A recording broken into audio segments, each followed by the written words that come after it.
Today is Sunday, February 25th. Gearhead Sunday at Revival. Once a month on the fourth Sunday, we do a little, I don't know, run what you brung. Just bring some stuff to the shop and we hang out and have coffee and tacos. So we have coffee. I've had a couple tacos. There's some random smattering of stuff. We had a bunch of rain this morning, but it stopped, so enough people came through. We're getting a new parking lot, so this kind of looks like shit. It's more like a mud hole, but people showed up anyway. Anyway, this is the Le Mans, the Pontiac Le Mans. Chris Davis, our shop manager, he's had this and built this like 15 years ago, and it still drives. You can tell by the period 90s wheels that it was built a long time ago, but he drives it. It's got a big block 455 in it.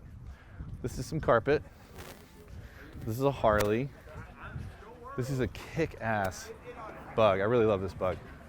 Mostly the roof rack with the bike rack component and the spare tire. So I really like that. All right, let's go talk. There's a guy that rolled up in this crazy thing that I want to talk to him. Where'd he go? There he is. Hey there. Hey. I want to talk to you about your car. Absolutely. What's your name? Justin. Justin Allen. Yeah, I know. Nice to meet you, dude. Good to meet you. So I heard it pull up a while ago.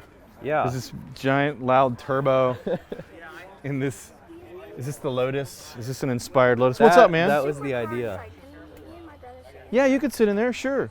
There's kids here too. Anyway, right. so it looks like the Lotus, right? That was the general idea. Or was it really? Yeah. Okay. Has anybody Yeah. caught that yet?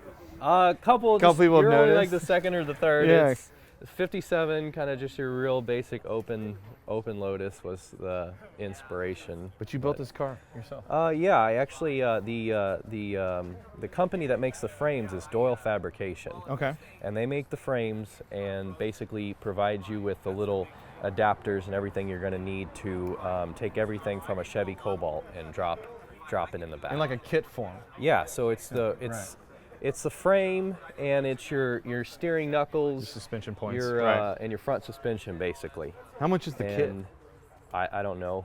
Okay. It's not expensive. Not much. It's actually one of like the cheapest options out there. It's, for the basics, kind of like what you see here, it's like 6,000 or so. Okay. What do they call the kit? Just so that people know. The name's a Goblin. A Goblin. Okay. Yeah. All right. Sorry. So how long did it take you? What were you working on? Tell me, like, you bought a Cobalt. Let's see. September. I started it in September 2016. In your garage. Yep. So by September 2017, it was totally driving. I've had it driving on the street for about 6 months or so, and done a couple little minor track days, but I'm just working on it all the time. So like today's the first time I've had it out in probably 3 months. The weather's just right. Yeah, I mean, it's not hot. Obviously, it's not there's cold. mud everywhere. Yeah, sorry. The parking lot, like I said, is a little nasty. No worries. But yeah, I kind of just went crazy with it after I first got it. So I started adding little bits and pieces. I made the mounts up for the rear wing and got all that in. It just looked kind of unfinished without something back there. So that was the last project I did with it. Then I put a turbo on it, and the installation itself was super easy because the Saab 9.3 uses all common components. Okay. And okay, that's why you did that, right? It's a Saab turbo. Yeah, exactly. Right. And they were using that motor in the Saabs exactly before they kaput. Okay. Yep. So the worst part about it was the tuning. It had to be completely rewritten top to bottom to be able to know what to do with the positive pressure. Right. Because it was obviously an NA motor originally. So you used the factory ECU and MAF setup. Yeah. Right. Okay. Mm-hmm. To measure I turned air, it to a blow through. On see, the yeah. MAF. And it worked. Add the intercooler, and it's. So you bought a Chevy Cobalt. How much? Bought was a that? Chevy Cobalt for $700. Pulled all the motor. It was 2010 manual transmission Cobalt. It took me a while to find a manual, but once I did, I knew I had to have it. That's so awesome. But also, so I don't know if you can see here, Corona, but on the suspension points, this is all Chevrolet stuff. Yep. So it's essentially, this is the front end of a front-wheel drive Cobalt reversed. Yeah, and even the steering rack was right here. Yeah. They added these bars in to adjust your rear toe and whatnot, and then the steering rack gets bumped to the front. How do you reverse the direction? There is no reversal. it? You drop it out, slide it back. Oh, Orientation. got it. Exactly Yeah. I'm with you. Yeah, right. Makes sense. You just have to like kick your shifter around, so make those little turnbuckles there run your cables to the back. Okay. As opposed to what was originally the front, and makes sense. Right, I get you. Right, this is the front of the motor, and it's just pushed to the very back of the car. Awesome. Yep. So you essentially got like a supercar performance without the windshield, and it was only 10 grand. Cheap as you can get, and it'll outrun just about anything I've had it up against so far. So 300 horsepower. It's 300 horsepower and like 320 foot-pounds of torque right now. And it weighs 1,400 pounds. Dude, I need to drive this thing. This is so cool. Dude, it's so cool. Yeah, the turbo was the biggest. Like, I was completely shocked by how much of a difference it made, because the stock car was about 155 horsepower, right. Which was fine for 1,400 pounds. Right, But I wanted a little bit more, and went up to about 300. So very nearly 100% increase with that turbo. And how much boost are you running PSI? 10 pounds. 10 pounds of boost. All right. Yeah, no wonder. Spool's quick. Yep. Yeah. Dude. Oh, it's full boost at 2,900, 3,000 RPM. Like a damn diesel. Like a damn diesel. That's so cool. It's very, very responsive. Well, man, keep coming back, because I want to see this as you continue to evolve it. You know, like, I would love to talk to you about the aluminum bodywork and helping. Have you done any metal forming yet? No? None. But like, I'm just all about learning. That's what the whole project was about, was really just kind of increasing skill set. And you just need a hammer and some aluminum and a whole lot of hard work and determination. I really want to figure out how to do that. That's the next big goal. I'll show you some stuff upstairs that we did, the first metal forming we ever did. Sweet. And how nasty it really is. It looks like a blind guy trying to make an ashtray with like a claw hammer. It's so bad. And bubble gum. It's essentially what it looks like. It's so dimpled up. Yeah, I think it gets better as you keep going. I think increasing the size is really the part I'm worried about, you know. What do you mean? Like doing I don't know how you'd start doing a hood, you know. Doing a gas tank is one thing. Not that that's anywhere near easy. But did you make that fuel tank? I was going to ask. That comes with the frame. Oh, does it? That's not bad. And it looks safe. That comes with the frame. Where did you track it? I was curious. Did you just take driveway Austin right here. Oh, driveway. Yeah, right on the corner. We go out there to do burnouts. You know, I know exactly, it's right up the street. Yeah, the driveway is a great spot for this car. It's perfectly sized. Yeah, and I hope you wear a helmet. Oh yeah. All right, good. Well, dude, thanks for bringing it. Seriously, bring it every time, because I want to see as it evolves. That's kind of, every week it's different. Every week something is different, and yeah, as you get time, continually shaping and moving. When you do a burnout, do you get just a face full of shit? You don't have to do a burnout to get a face full of shit. It comes off the front. Yeah. Dude, thanks for bringing it. I appreciate it. Super cool. What do you call it now, Uncle Jesse? Sure. Yeah. It doesn't have a name? Not really. That's what you've been calling that for a while, actually. I've been calling it Uncle Jesse for years, but people want to know about my sweet ride. Your sweet ride. I'm gonna manhandle it a little bit. You know, it is American. You don't have to be gentle with it. Dude, I didn't know you had a fancy aluminum radiator. Yeah. In there. So, tell us about this sweet power plant. It's big and dirty. Man, what is that? That looks like was that Mazda rotary motor? I think you might be confused. Oh. So that is a 283. It's a factory motor for this truck. 283 what? V8. You're the Chevy, least descriptive small person. block Chevy. Oh, that's what it is. Yeah. So it's not an LS1 swap. It is not an LS1 swap. Oh, no. That makes more sense. Yeah, pretty simple. Hang on, guy's burning up his clutch. God, like, could he have waited longer to let go of the clutch? I don't think so. He was scared it was going to do a wheelie. All right, it's a what's that power plant in there? That is a small block Chevy. Yeah. 283. Ooh, the big one. Yeah, well, actually, it's tiny. Actually. Actually. Yeah. The smallest motor, V8, the smallest V8 you could get. 4.6 if you want to know in metric. Ooh, the big liters. Yeah. It's got at least what, like 120 horsepower? If you're lucky on a maybe good day. 120, 300 foot-pounds of torque. Yeah, I actually don't know. How much boost are you running? That would be looking It's a for very serious car interview. That would be looking for a downhill. Yeah, the boost.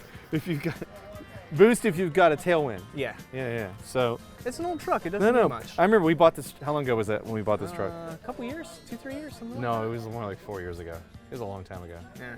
We bought this thing, and it just barely got us around. Terrible exhaust leak. Bad brakes. Electrical problems. But we paid $1,500 for it. Yeah, I think so. $1,500 for this sweet long bed, 66. Yeah. And since then, tell us about what you've done to it.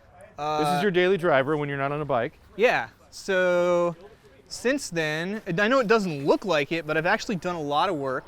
So it has 4-wheel disc brakes and airbags now. So right now it's all the way down. You don't know how to talk in normal terms.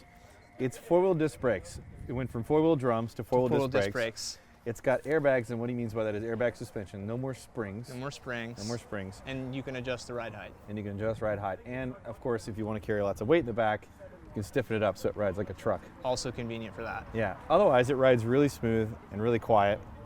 It stops now, which is crazy. It'll pull a trailer. Yeah, which it wouldn't do at a before. very slow speed, it will pull a trailer. More aptly, it'll stop a trailer. Stop a trailer. That motor had, I like that you've cleaned it up because the motor had even more dirt and grime. Oh yeah, it was so funky. It had so much grease. It looked like, you can see here, Corona, the buildup of grease there from dirt and oil is good, but it was worse. It was a lot worse. It was so much worse. Power brakes. Power brakes. One wire modern alternator. Aluminum radiator. Nice aluminum radiator. It's just bulletproof now. Motor doesn't even smoke that bad. That's the crazy part. And I figure it's got to have at least 300,000 miles on it. At least. I think it's actually original. You think it's lower. I don't believe it. You think it's how many miles do you think this thing? 75. He thinks this has 75,000 miles on it. I think that because when I rebuilt the suspension, it had the original ball joints. I think you're full of shit. I think it's got to be at least 175,000 miles. This side. Oh, and it was green at one point. That's leaves a little bit to be desired. Some woman in a Harley ran into it. Can we show the photo of this truck off the edge of a cliff? So Andy, we have another location. Andy was loading something up, forgot to set the parking brake, and ran down the hill and ended up through a chain link fence. Our chain link fence. Yeah. And then ended up hanging over the cliff for the front wheels, which is just fucking great. If you have a photo, I don't care. I do have a photo. Yeah, I figured you did. Remind me of that. And then he pulled it back up, and it didn't go over the cliff. He tried to get rid of this thing, and it didn't work. It's great. I love this truck. You should show the interior, Corona. It's got a granny gear, first gear. So it means it's a super, super low range gear. You see the interior is gold. It's because all of them back then had this goldish colored interior. That was the standard thing. I don't know why, but they wouldn't paint them body color. They painted them gold, and then the body color was something else. You figured it was originally green. The original color. It was originally green, yeah. Yeah, you can see it underneath. No, I just meant that was the first layer of paint, right? Yeah. Hey, look, Nick Cage is here. Missing some trim. I don't miss trim. All right, thanks for showing it to us, the adventures of Uncle Jesse. Today is still Sunday. We were down at Gearhead Sunday at the shop, and Corona convinced me that we needed to go to the store to do some other stuff, so we would do we'll show you our store and show you downtown. So I'm from Austin. Relatively few people are from Austin that are here, not just the tourists, I mean the people that live here. That's Austin. This is what you call South Congress. I'm going to take you, this is kind of like the major local retail space, retail spot of Austin, this whole strip. South Congress is called Congress because it goes into the Capitol building. You'll see in a minute. It's kind of the view. Anyway, so we're going to show you our retail store and show you, let's go, come on, crosswalk. And show you the hotel where it's located. It's a really great Camaro booming. Oh, he turned it down for me. Anyway, so that's, there you go. Austin skyline has changed a bit. When I was a kid, if you're looking that way, when I was a kid, the only thing that stuck up down there past the Capitol building was one building that you can't really see any longer. It's crazy the way it's changed. And that's I know I'm old, but that was only 10 or 15 years ago. that there wasn't anything taller than that Capitol building. So anyway, it was a big deal. It's crazy how much Austin's changed. So this used to be a food truck lot with food trucks on it, this whole entire block.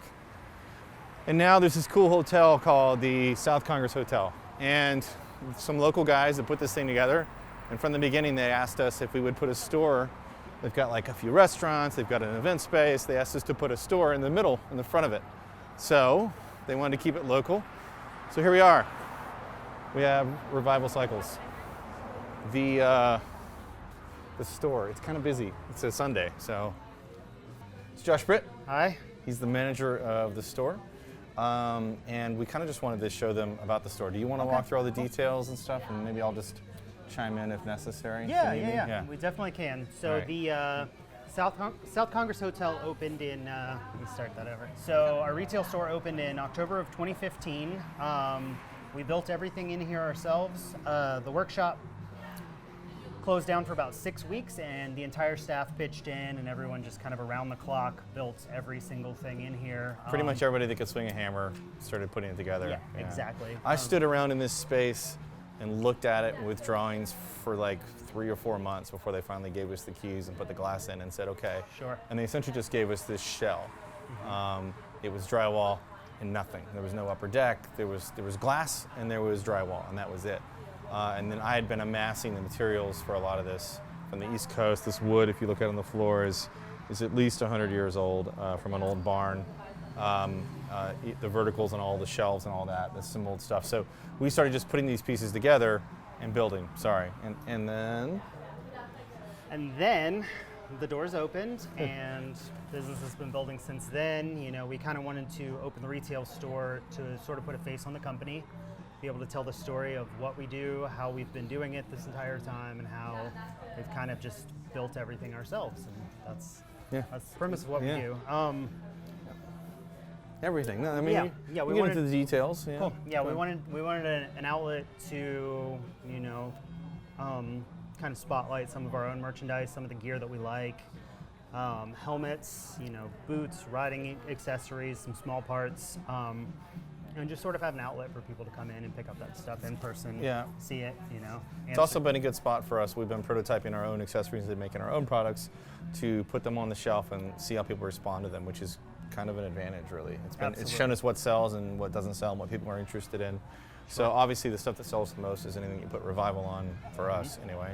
And it's been great. Like, I don't know. I think it works out well. The whole place was designed so that everything was kind of at your eye level. Sure. You're fine, guys. Come on through. Yeah, it's all good. No, it's totally good. Have a good day. And everything's mostly at eye level, but meant to be kind of clutter-free. So the reason I designed these clothing hangers was to come from the ceiling so that A, we could reconfigure them and they wouldn't be on the floor, and B, so they would just look nice. Like just the fact that everything's clear and can be clean was part of it. Anyway, kind of the same detail we put in the motorcycles we put into this place. I mean, seriously, if you walk around here, you look at these racks we made and water jetted out and cut these things so they're adjustable, and we can put our products, stuff like our own pannier bags, we can put them on here, put them straight up so they can be seen. The helmet racks, I think, are probably the coolest helmet racks anybody's ever made. I love how much they present the rack from every angle, or the helmet from every angle. These are our belts, and of course we made the racks for those, but we've got various different belts that we cut all in the workshop. You guys have seen the leather stuff. This is all our stuff too. And then of course this is a place to get rid of some of the various motorcycle tchotchkes and parts and stuff. Just kind of hang them because they end up looking cool in a retail store. Normally these are just sitting on shelves. But you've got some pretty cool stuff. If you know what this is, I mean, look at that. We've got an ammo carb, probably off of Norton. I can't remember where that came off of. But not something that people normally get a chance to see. So from the beginning, one of the things I realized was that there was so much vertical space. I mean, those ceilings are 20-something feet high that I couldn't imagine trying to fill this and make it look warm without putting in an upper deck. And I came to the hotel designers. The architect of this is a guy named Michael Shue, who's a client and a really good friend. And we were like, man, I want to put in this upper deck. And I fully expected there to be some level of like hesitancy on their part to just let us go free. And they're like, no, it's fine, go for it. So we had to get permits from the city and hire an engineer, all this crazy stuff. So this upper deck we put in and built ourselves and installed the beams and bought all this stuff. It literally could take the weight of like 25 school buses all the way across this 26-foot span, but it didn't matter. That's what the city wanted. So in other words, we could have a giant party up there and pack it completely and that thing wouldn't even move. But yeah, we started with these giant I-beams, those are 12-inch I-beams, and installed those to carry the span from one end to the other, and then everything was built from there. So in other words, every piece of the staircase, all the steps, we designed in CAD, water jetted out the same way we would a motorcycle really, and just started to assemble it. Okay, so people are gonna ask about these. I'm sure you get questions all the time about the bikes that are here. All the time. They're all kind of random smattering. Sure. So like this is an original like Desert Sled AJS single that I bought in an auction and we did not touch. Of course we could have restored it and done stuff to it, but just the fact that, I mean, every piece of it is still here. The fact that someone took a street bike, because they didn't really make a lot of dirt bikes, they didn't make real scramblers at that point. Someone took it and made it into a desert racing bike, and I feel like leaving it that way was the best thing to do with it. So anyway, it doesn't run. The motor's not locked up, but it's. I think my favorite point about this bike is there is still a bird nest. Yes, we that's left that hanging in. in the inside of the cylinder.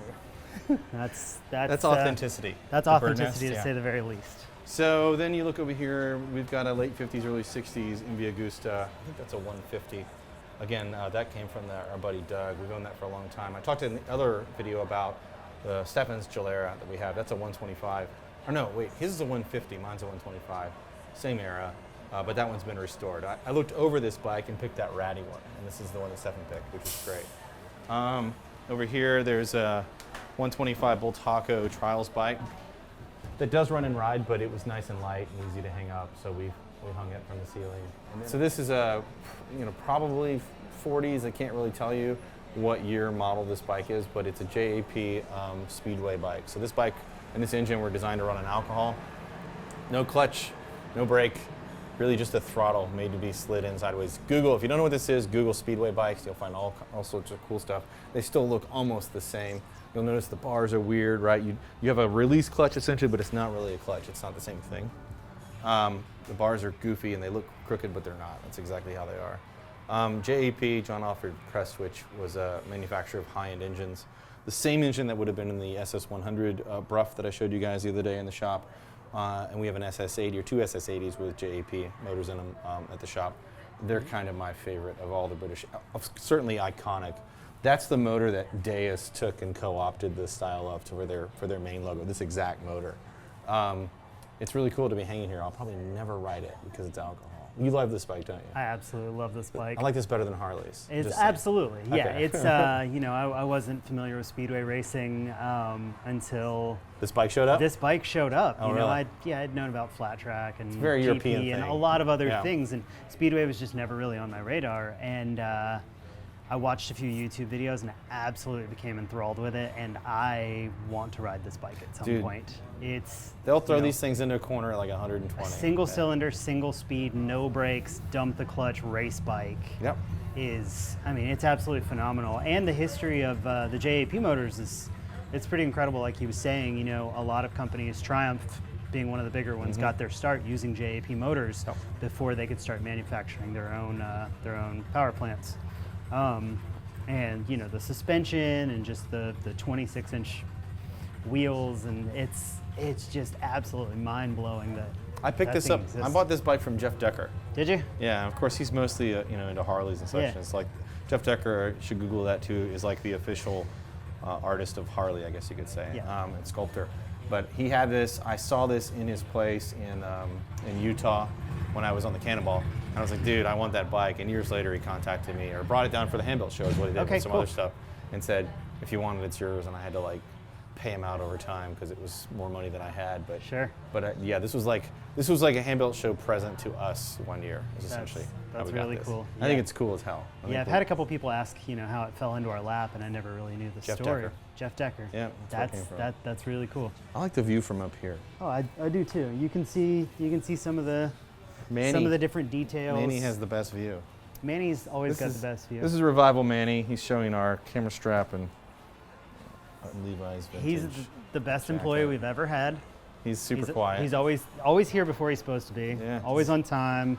Doesn't talk back a lot. Terrifies so many people. He's super stylish. A lot of people walk in, glance up, and just kind of jump. Oh, Everyone's really? taken aback because they're not, you know, they just see some figure Look staring at his down at them. cheekbone structure. I mean, like, this is a gifted He's man. chiseled, I wish to I say the looked very like that. least. Chiseled from solid fiberglass. It's actually it's actually proper vintage mannequin. We needed a mannequin. I thought we had to have one. Absolutely. He needs a lady friend, so if anybody out there Anybody that has a doesn't have lead no personality. on a female counterpart, Yeah. If you know any hot women with no personality, Manny wants to talk to them. All right, cool. I forget how many cutaways are here. We There's have so a many lot great of cutaways. here. They're everywhere. We'll get into that. We never even talked about the cutaways at the shop, have we? Nope, not yet. That's another daily. So, talk about a few bikes. This is my new used 2016 KTM 690R Enduro R. So, this is around 300 pound, 700cc, 70 horsepower plus dirt bike, and it is super fun on the street. Super, super fun. We're going to be talking about this later. I'm just showing it to you. It kind of looks ratty, but it's actually only got like 1,200 miles on it. It's a like new motorcycle. I bought it as a theft recovery. Someone had jammed a screwdriver into the thing. I put a switch on it, and we went to town. This thing runs really, really good. We're going to do some upgrades on it and compare it to another bike that we're getting that we're going to be doing upgrades on. So we'll talk about this later. But right now, this is my daily steed, and I am fucking loving it. This bike, something pretty exciting. This is our R9T. This was one of the early R9Ts that BMW put out. You've probably seen photos or videos of us ice racing this. You could probably put some photos in there of us doing giant wheelies. We put ice tires on this the first week. We had it like 4 days. Stripped the tank of all of its clear coat. Did a custom exhaust. Did like a little custom side cover. Some work up here on the headlight. Remounted some things. It's got a motor gadget gauge. And we actually rent this bike out. We've all ridden the hell out of it. We rent this bike out, and it's still a fantastic bike. But we're giving it away. This year for the Handbuilt show, we're going to be sign up, no purchase necessary. Give us your contact details so we can reach out to you later about stuff we're doing. And we're going to give it away on BMW. So I'm going to miss this bike. I am as well. This is actually news to me. But this will be fun. You like how this works? This is all news to me. Don't get used to it. It's leaving. All right, I've myself had some fun on this bike. It's a good excuse to just get another motorcycle. Absolutely. So we're going to let this one move on to its new owner. Someone's going to love this thing, dude. It's got a little more custom stuff than you think. It sounds amazing. It's really, really fun. Someone's going to like this thing. Absolutely. And then over here, this is our Guzzi Beto. This is really kind of the first custom motorcycle we ever built. It's just sitting here sadly on display, but it's still a great riding bike. It's got an original TZ four-leading shoe drum brake on the front, and that's what kind of determined the rest of the design. It's a Suzuki GSXR 750S, I think is what that was, front end that's on here. Mm-hmm. Fully adjustable front, inverted forks, monoshock with Olin suspension in the rear. And of course, like kind of our first real bodywork we'd ever made as a monocoque. It's a little small for me, but there's so many details in this bike that most people miss, like the shifter mechanism and the braking mechanism. This is the bike that Leno rode that first time we went out to be on his show. He said it was the best handling Guzzi he'd ever ridden, which is for what it's worth, right? Sure. Anyway. And then there's some other stuff over here. Those are rental bikes. So we rent out that Triumph and that BMW R1100R, which is a much cooler bike than you might think, but these are great bikes for people when they're visiting Austin to go cruise around on. So, yeah, that's it. I've got some stuff I need to do. It's a Sunday, but I need to get back to work, so I'm gonna leave you Same. alone. Is Okay. that cool? You've got Absolutely. stuff to sell, Sure. people to tell the same story to. Absolutely. All right, I'm thanks for totally showing okay. us. Of We'll course. come back. Of course. All right, thanks guys. Thanks, guys. This is Andy James Dio, and this is my farm truck, Lowrider. Just a good old boy, never meaning no harm. Beats all you never saw, been in trouble.